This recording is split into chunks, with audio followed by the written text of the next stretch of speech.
I would like to call the joint meeting of the Recreation and Education and Ways and Means Committee to order.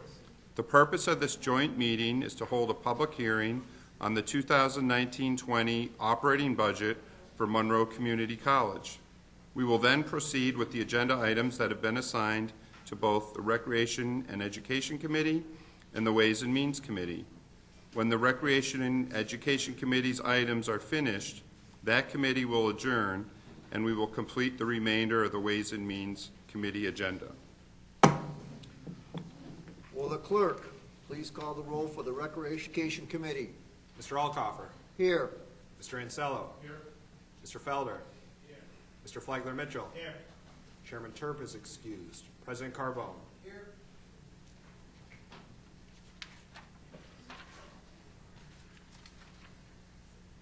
Okay. Will the clerk please call the roll for the Ways and Means Committee? Mr. Ansello. Here. Mr. Baroff. Here. Chairman Delahanty. Here. Mrs. Draw. Here. Mr. Felder. Here. Ms. Cayley. Here. Mr. Mafucci. Here. Mr. Marinetti. Here. Mr. Morelli. Here. Mr. Rockow. Here. Ms. Taylor. Okay. Will Legislator Felder please lead us in the Pledge of Allegiance? And after the pledge, we're going to have a moment of silence. It's all been, for everyone here in the legislature. Legislator Haney was a longtime member of this committee, and we're going to just have a brief moment of silence after the pledge. Thank you. Allegiance to the flag of the United States of America and to the republic for which it stands, one nation, under God, indivisible, with liberty and justice for all.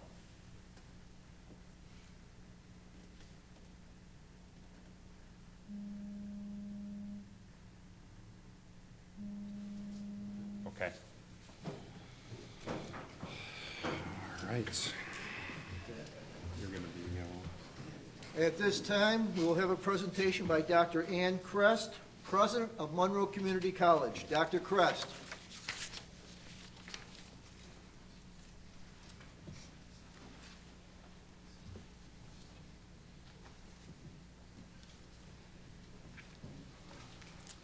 Good evening. Tonight I have the honor of presenting Monroe Community College's 2019-2020 budget to the Monroe County Legislature.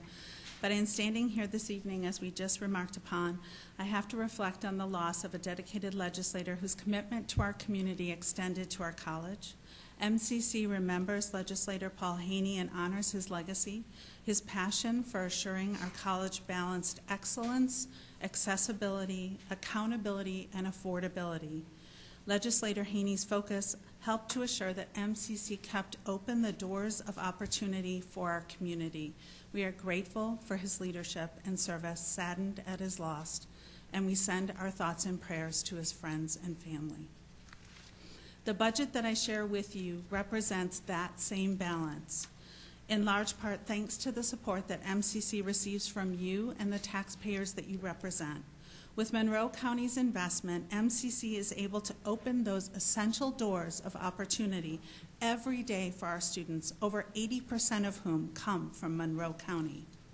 We know that access to affordable higher education has never been more important. So MCC has made the commitment in the budget that we are presenting to you to keep tuition flat year on year at $4,380 for a full-time student for a full year. For the average student receiving aid, non-loan financial aid awards from federal Pell Grants and New York State's Tuition Assistance Program, those dollars will cover not just the cost of tuition, but also books and fees, and in fact will leave some for students on the table. In addition, last year, MCC awarded over $1.4 million in scholarships thanks to our foundation and our generous donors. This support made the dream of college a reality for so many in our community. MCC's dedication to accessible, affordable higher education is one reason why over 50% of the students who attend our college graduate with no student debt. Our students and their families will pay the third lowest tuition within SUNY to attend a community college that is recognized in the state and the nation as among the very best. We can proudly say that our students receive a high-quality higher education from one of the country's top community colleges that's right here in their own backyard. MCC is among the top 3% of community colleges in awarding associate's degrees. That's of over 1,100 community colleges in our country. Our 2018 graduates transferred to over 119 different colleges and universities, and they were employed by over 400 different employers. MCC was recently one of only 6 community colleges recognized by the Aspen Institute for Excellence in Workforce Programming. And an independent economic impact study found that the average graduate from MCC earns a return of 16% on their investment in their own education. Thanks to the support of Monroe County and SUNY, our classrooms and labs support the quality and curriculum of our talented and dedicated faculty. MCC's programs and initiatives, from our leadership on demand-driven career and technical education programs to guided pathways, are held up as models for New York State. Whether our students' goals are graduating with an associate degree and transferring to earn a four-year degree at an outstanding institution, or entering high-demand, high-skilled career pathways such as nursing or optics or advanced manufacturing or automotive technology, or earning a credential in information technology or property management through the Ladders Up program, our students benefit from your investment and support. You understand that their success means our community's success. We recognize that a continued investment in MCC requires our continued commitment to fiscal responsibility. The budget that I present to you this year, which seeks flat funding from Monroe County, is grounded in that commitment. MCC's management of our costs and our budget shows our accountability to those who fund us, local taxpayers, county government, our students. MCC's $121.8 million proposed budget reflects an $853,000 decrease year on year, as we continue to align staffing to enrollment to contain costs while maintaining outstanding educational quality. We've been able to expand and enhance academic programming and services in high-demand areas through strategic resource reallocation and development. For example, MCC is a state and national leader in identifying and addressing student resource needs. One reason why this past year the Wegmans Charitable Family Foundation invested $3 million in MCC to start the Wegmans Student Success Fund. Whether by connecting our students to microgrants when they face financial emergencies or to on-campus food pantries or childcare, MCC mitigates the impact of life's challenges and helps students stay in college. And with new programs like Return to Complete, MCC is now able to reopen the door of opportunity to students who had had that door closed. Students who re-enroll and achieve academically are able to retire up to $1,200 in debt to the institution, and they're connected to career pathways that will help them find a prosperous future. MCC's mission drives this work, and your support helps us continue it. A certificate or degree from MCC provides local residents with a passport to future success. Over 80% of our career and technical education graduates find full-time employment in our region. MCC's capacity and responsiveness have made us a national model in public-private partnerships that build workforce opportunity. The demand for graduates in this area far exceeds the supply. Students receive multiple job offers and their earnings rise rapidly. In fact, for many of them, they earn mid-career wages within 5 years of employment. Through our innovative Ladders Up program, which is a collaboration with the county, we have been able to expand those opportunities and help recruit and retain businesses in this county. Thanks to your support, enrollment at our amazing new downtown campus continues to grow, bucking national trends. It's the home of our corporate college, which has partnered with over 200 businesses and nonprofit entities, and training workforce. The downtown campus is also now the launching point for folks seeking new healthcare opportunities, such as CNAs or medical assisting. And in fact, in the new year, we'll be adding LPN training at the downtown campus. MCC recognizes that our student population is changing. More of our students are likely to be balancing work and family, along with other of life's challenges. We have to transform to meet their expectations. Credit for prior experience, accelerated programs, online options are becoming more important in serving our students. MCC is a leader in SUNY and offering online education, and in fact was one of just 3 community colleges selected to begin SUNY's online program. We also lead in the adoption of open educational resources, which over the past few years have saved our students almost $2 million. Both of those opportunities increase college accessibility, but we're about to take that to the next level. MCC is one of just 4 community colleges selected for the Single Mom Success Design Challenge, which will help us help single mothers improve their graduation rate, improving the future of their families. MCC's mission is powerful. Through access to affordable academic programs, our college leads excellence and innovation in higher education, inspires diverse students to transform lives and communities, drives regional economic development, and builds global engagement and understanding. We are able to achieve this mission because of your support.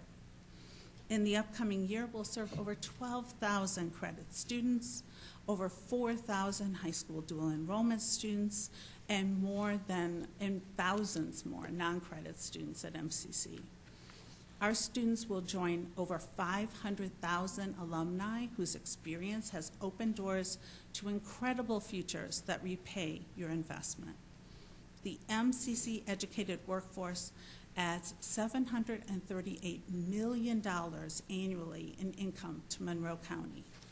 Your support strengthens our neighborhoods, our region, our economy, one MCC Tribune at a time. Thank you for believing in our students, our college, and our mission.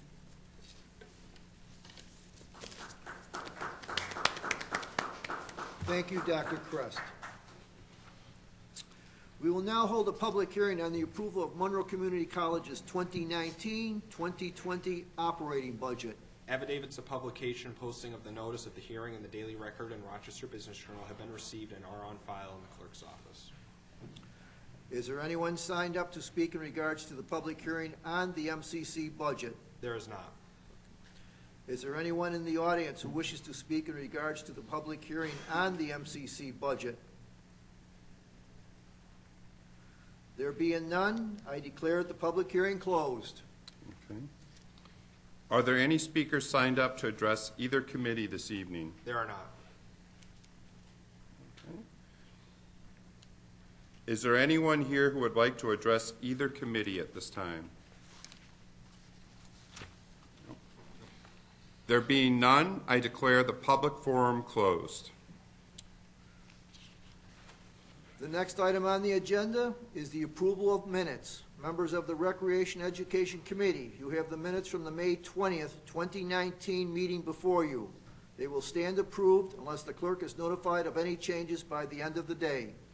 And members of the Ways and Means Committee, you have the minutes from the June 26, 2019 before you. They will stand approved unless the clerk is notified of any changes by the end of the day.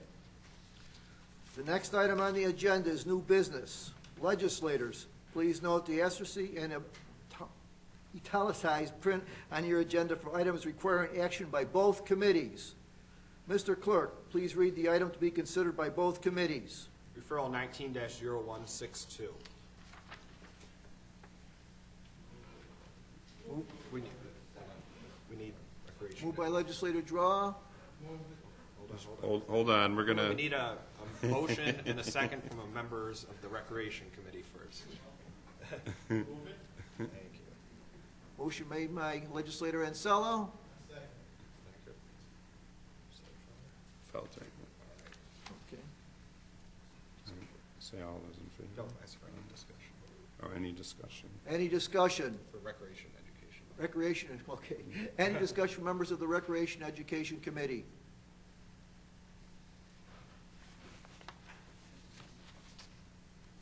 Okay. If there are no further questions, we will move to vote. Members of the Recreation Education, all those in favor, please signify by saying aye. Aye. Opposed?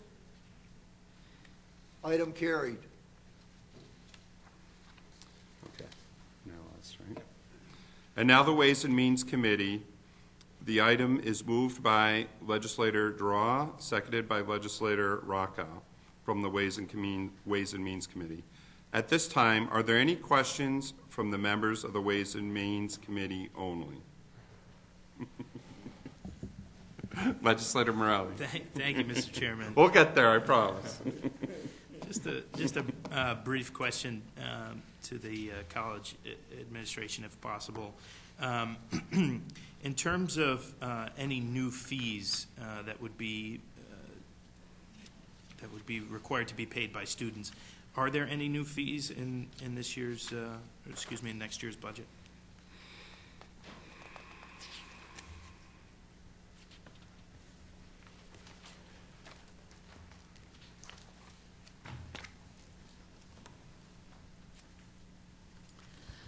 Through the chair, there is one new fee. It is a transportation fee. It's equivalent to $75 a semester for students.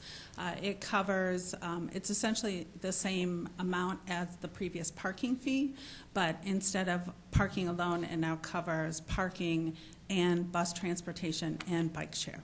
Okay, so through you, Mr. Chairman, that's applied to every student will have that $75 fee, opposed to just students who used to drive and park kind of thing? Correct. Through the chair, yes. Okay, so through you, that's then gets added to their tuition bill, essentially? Through the chair, yes. It becomes part of their tuition and fees, and it's covered by financial aid. Okay, perfect. Thank you very much. Thank you, Mr. Chairman. Legislator Kaley. Thank you, Mr. Chairman. This chair is lower than mine. Through the chair to the administration, I'm looking at page 10 on the operating budget, and I just had a question as to the way things were worded. On page 10, it has transportation fee, and then at the very bottom, bless you, it's students participating in any dual or concurrent enrollment program to 18 to 19, non-applicable, and then 19 to 2020 may be waived. Can you explain that? Page 10. Glasses are bad. Appendix I. Oh, you're in the appendix? I.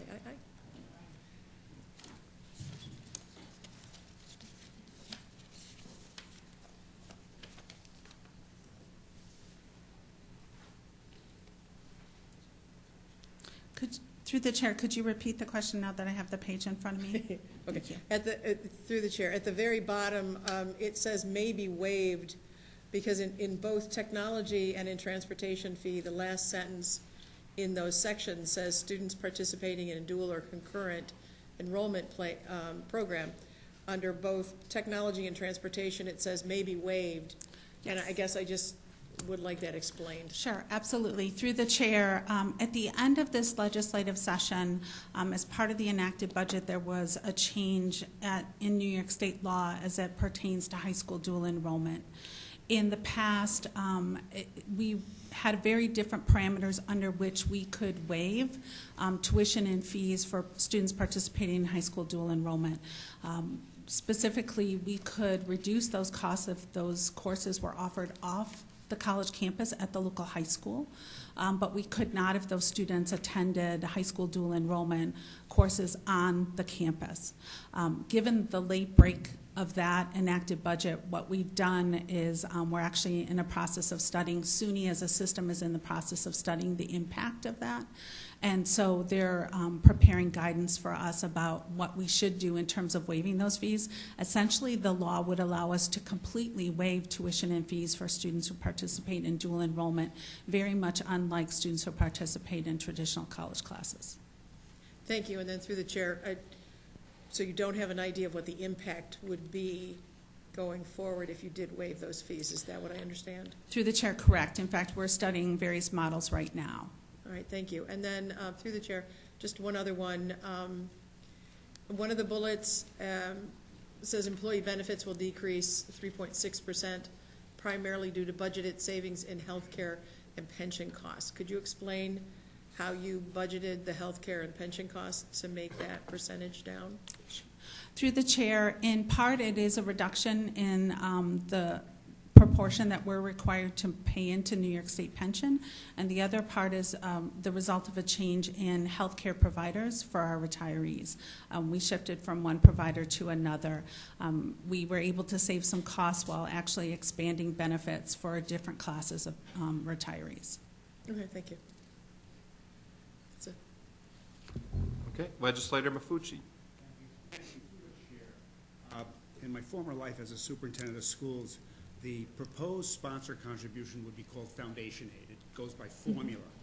Is that $19 million by formula or just your request? Through the chair, it is a request. There is no formula in New York State around sponsor aid. So you could, through the chair, you could increase that amount if you wanted to cover, for instance, that parking fee. You could have requested more money. Through the chair, yes. And one final question. Has that remained flat for several years, or has it gone up or down? Through the chair, it's been flat for the past 3 years. So, through the chair, inflation has really kind of reduced the commitment of the county to the college. Through the chair, yes. To be fair, the state contribution has also declined during that period of time. And as a former superintendent of schools, I understand that foundation aid never runs. So, thank you very much. I appreciate your answers. Is there any further questions? Legislator Morelli. Not a question, Mr. Chairman, but I would like to thank the administration for coming here and for meeting with us separately and for all their hard work. And we certainly appreciate you taking the time to answer our questions through some of these line-by-line items. So thank you. Thank you, Mr. Chairman. Thank you. Thank you. Thank you. All right, seeing that there are no further questions, we'll move to a vote. Members of the Ways and Means Committee, all those in favor, please signify by saying aye. Aye. Any opposed? Item carries. Are there any other matters to come before the Recreation and Education Committee? There being no other matters, the July 23rd, 2019 meeting of the Recreation Education Committee stands adjourned. The next meeting of the Recreation Education Committee will be held on Monday, August 26, 2019, at 6 p.m. Good job.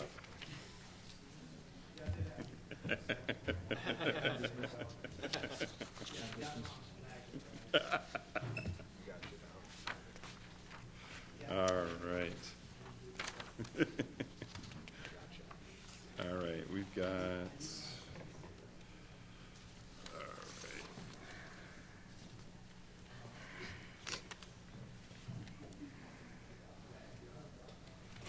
All right, so we'll start up here. And we're just going to go right in.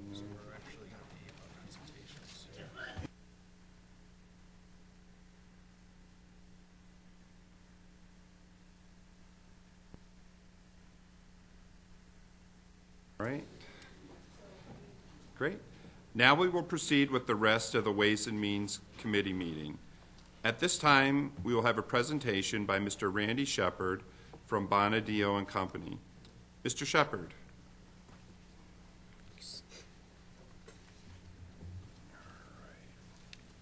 Thank you.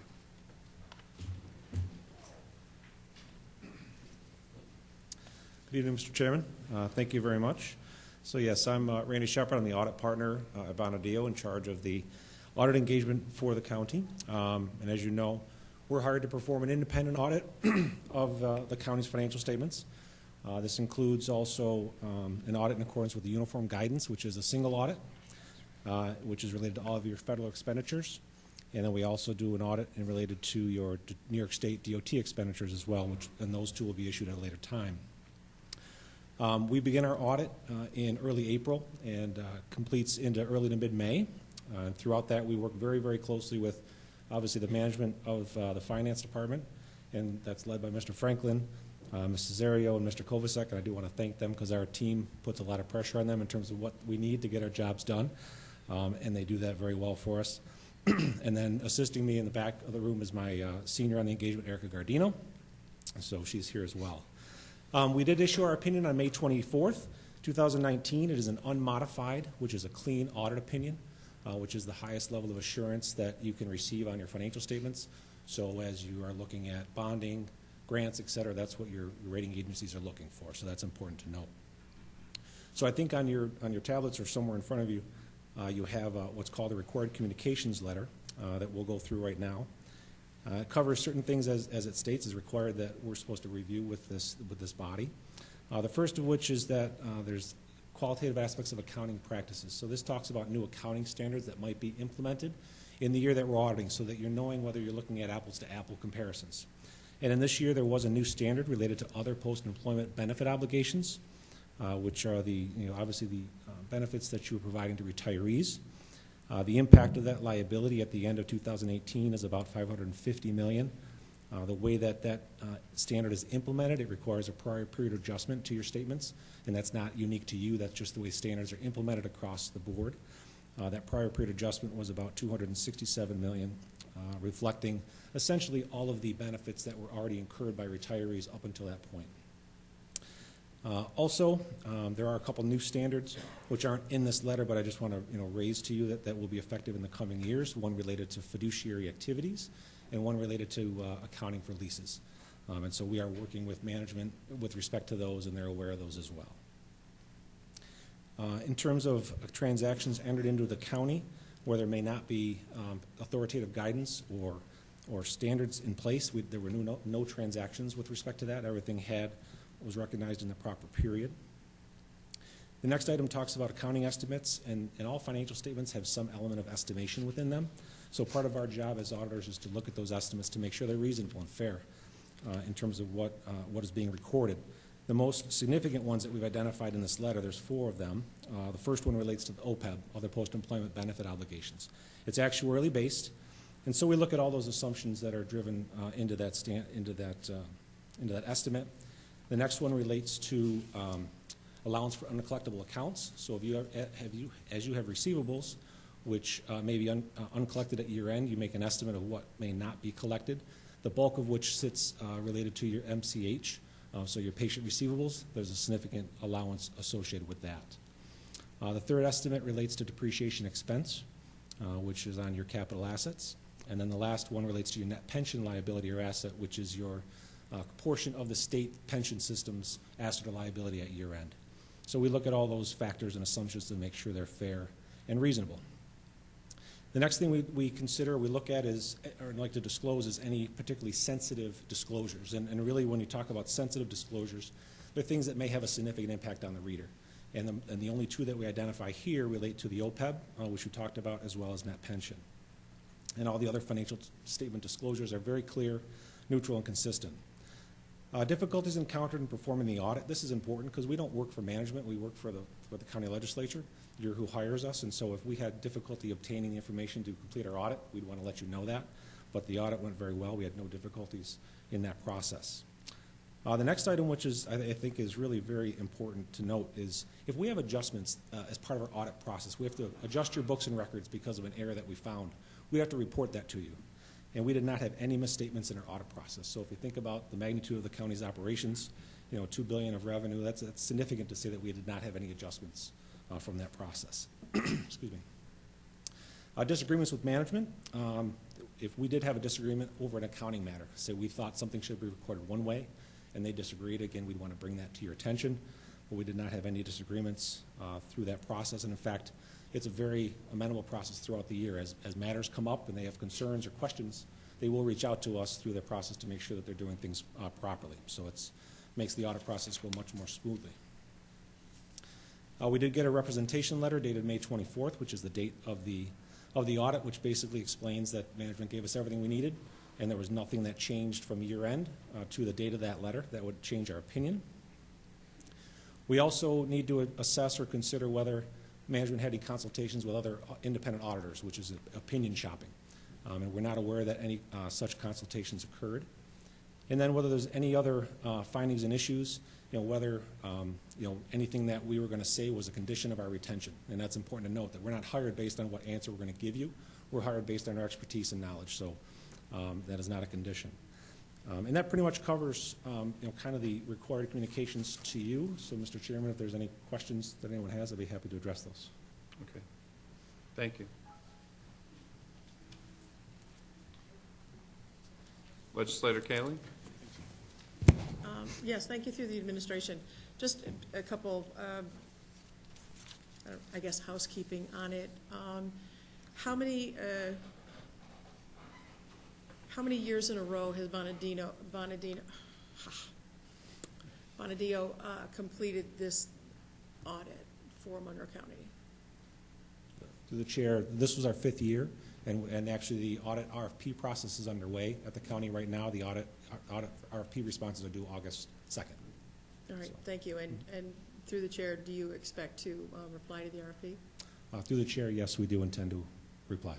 Thank you. And then the other question through the chair is, how many consecutive years or non-consecutive years has an employee of Bonadillo completed the audit? In other words, is this the first year that you have completed this audit, or have there been, in the last 5 years, audits done over 3 years by the same person? Through the chair, the first 2 years of the audit were completed by Alan Walther, who was a partner out of our Albany office. And then I began, this is my 3rd year completing the audit for the county. Thank you. And then that just raises a slightly different question. I would anticipate that if Bonadillo did win the RFP, that you would not be the auditor in the 4th year. It's just a statement, really. You can't answer that for me. Through the chair, there's no requirement that would indicate that I would not be permitted to perform the audit. There's SEC rules that do not apply. That would be a 5-year rotation. So, Again, we are able as a firm to have partner rotation if that's something that the county wished as part of that audit process, if we were selected. Yeah, thank you. Just a comment through you. I appreciate what you're saying, and I am incorrect in what I'm saying, but I base it more on public authority law and the use of auditors multiple years over 3 in the same firm over 5. So I mean, it's fitting in, but I make a point of asking these questions just to see how Monroe County stacks up to what is considered to be a standard. So thank you very much. Okay. Are there any further questions? Okay. Thank you, Mr. Shepard. Appreciate your time. All right. We will now continue with the rest of the agenda of the Ways and Means Committee members. The next item on the agenda is new business. Mr. Clerk, will you please read the next item? Referral 19-0170. Moved by Legislator Draw, seconded by Legislator Rockow. Is there any discussion? Legislator Barra. Thank you, Mr. Chair. Through you to the administration, I sat on other committee meetings, so I already know a lot of the back information on this. My question is, moving forward, do we anticipate only 1 property per year being utilized in this program?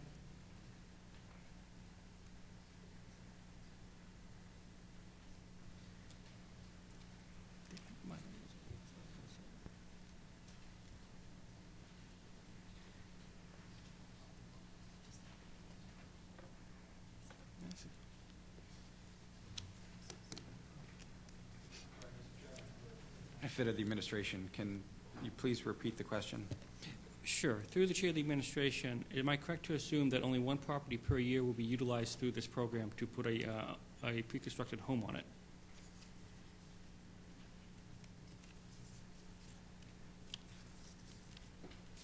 Mr. Chairman, at this time, that is the expectation. Okay. Thank you.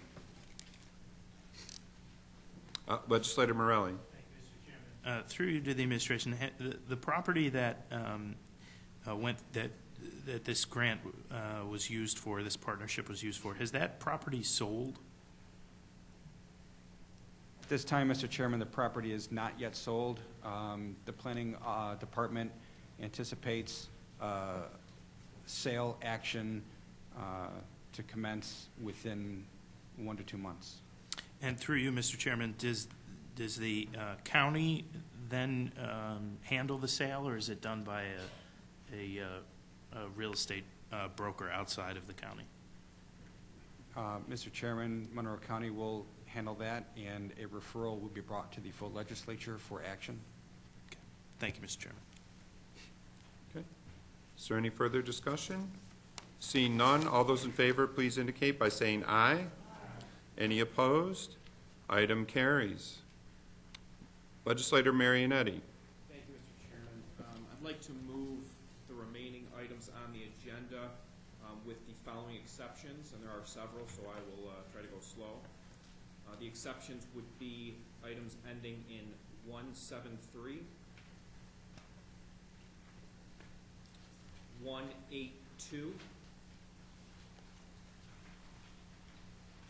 184, 190, 194, 195, and 196. Okay. Just 1 second here. We're just tallying it up. Okay. Okay. All those in favor, please indicate by saying aye. Any opposed? Item carries. Okay, just 1 second here. We're going to reset.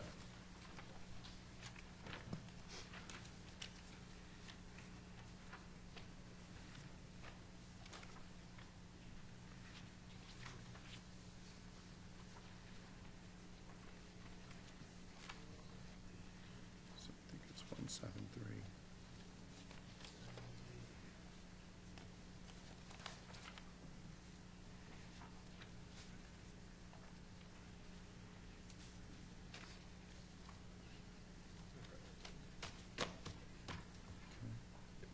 Okay. All right, next item, please. Referral number 190173.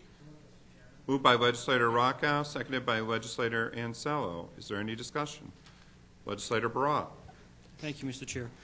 Through you to the administration, in terms of the repayment that we're expecting, or the reimbursement we're expecting from the PSTF Council, am I correct to assume that if there's any interest that results from short-term indebtedness, that that interest be included in the reimbursement through the chair?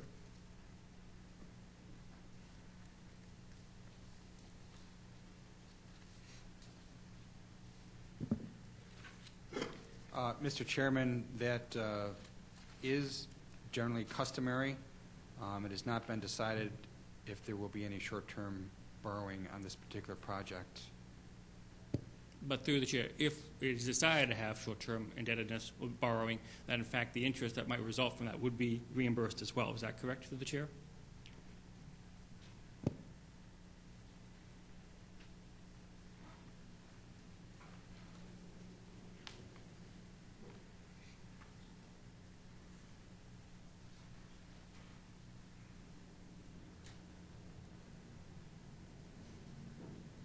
Mr. Chairman, generally that is customary.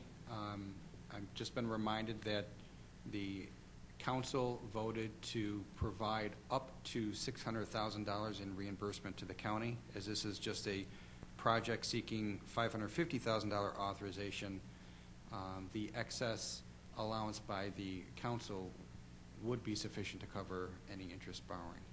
Okay, and just to, I understand, that makes sense. Through the chair, just to clarify, and so if in fact we have interest, we wouldn't ask for that reimbursement, assume it's under $600,000, correct, the chair? Yes, Mr. Chairman. Thank you very much. Okay. Legislator Morelli. The plan for this is to use existing cash, though, correct? So there's no need for borrowing, correct? Mr. Chairman, in the variety of discussions leading up to this point, that is my expectation, that there will not be a short-term borrowing. I just hesitate to put that in stone tonight. Thank you, Mr. Chairman. Is there any further discussion? Seeing none, all those in favor, please indicate by saying aye. Any opposed? Item carries. Okay, next item. Referral 19-0182. Moved by legislator Ansello, seconded by legislator Marionetti. Is there any discussion? Legislator Barra. Thank you, Mr. Chair. Through you to the administration, I realize that the project here has been advanced by 3 years to 2019 because an additional funding source came to be. However, since we selected this bridge for this quicker work, is there any particular deficient or unsafe aspects of the bridge we should be aware of through the chair? Through you, Mr. Chairman, no, there are no particular deficiencies. There were many bridges that were applied for as part of the Bridge New York program. This one was selected on the merits of the application, not on a particular defect. Thank you. So through the chair, it didn't particularly stand out. It just happened to be the one the state chose. Through you, Mr. Chairman, yes, the rating criteria, however they fell out, this one rated higher than others. Okay. Thank you very much. Is there any further discussion? Seeing none, all those in favor, please indicate by saying aye. Any opposed? Item carries. Next item. Referral 19-0184. Moved by legislator Marionetti, seconded by legislator Taylor. Legislator Barra. Thank you. Through you to the administration, am I correct to assume that this project has already been bonded through the chair?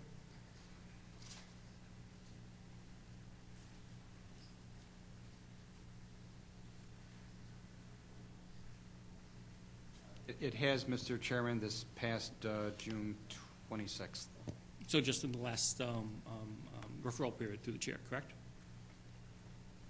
Yes, Mr. Chairman. Thank you very much. Is there any further discussion? Seeing none, all those in favor, please indicate by saying aye.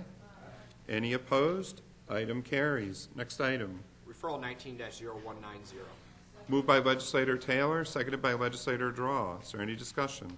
Legislator Barra. Thank you, and my apologies for the questions.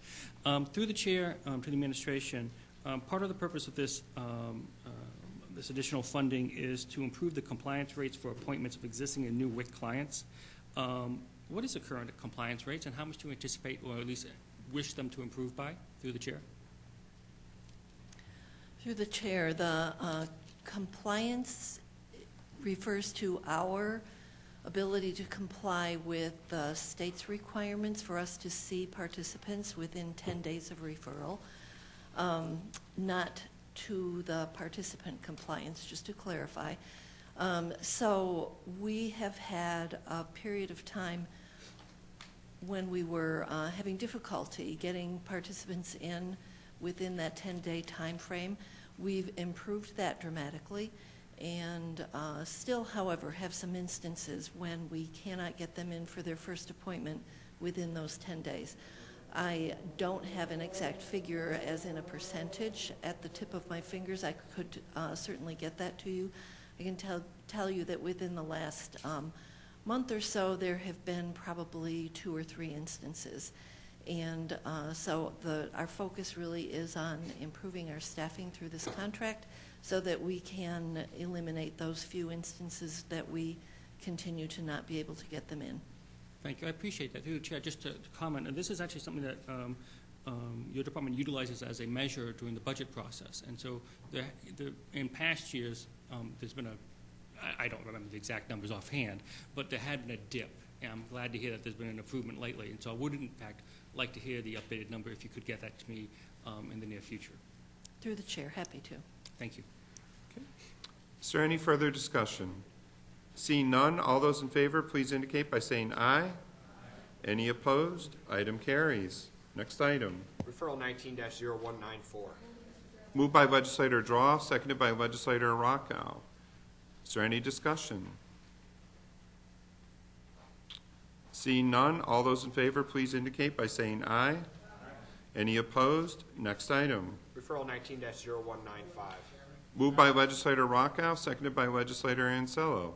Is there any discussion? Seeing none, all those in favor, please indicate by saying aye. Any opposed? Item carries. Next item. Referral 19-0196. Moved by legislator Ansello, seconded by legislator Marionetti. Is there any discussion? Legislator Barra. Thank you. Through you to the administration, do we know if this firm employs women and/or minorities in their engineering division?